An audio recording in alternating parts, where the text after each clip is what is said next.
കപ്പലണ്ടി, കടലമാവ്, അരിമാവ്, മുളക് പൊടി, മഞ്ഞൾപ്പൊടി, ഗരം മസാല ഇത്രയും കൂടെ ചേർത്ത് ഞാൻ കപ്പലണ്ടി വറുത്തെടുക്കാൻ പോവുകയാണ്.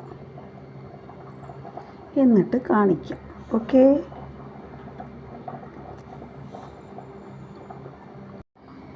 കപ്പലണ്ടി കഴുകി വാരി ഈ മാവിനകത്തിട്ടിരിക്കുകയാണ്. ഇനി അടുത്ത് കുഴച്ച് അത് എണ്ണയിൽ കോരിയിടുമ്പോൾ കാണിക്കാം. ഓക്കേ കൂട്ടുകാരെ. കപ്പലണ്ടി കടലമാവിൽ കുഴച്ച് വെച്ചിരിക്കുകയാണ്. ഇനി അത് വറുത്തിട്ട് കാണിക്കാം. ഓക്കേ.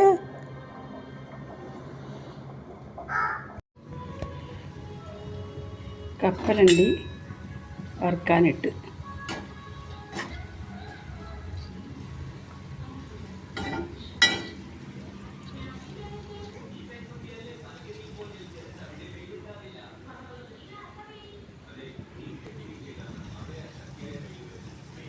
ഇനി വറുത്ത് കോരിയതിന് ശേഷം കാണിക്കാം കേട്ടോ.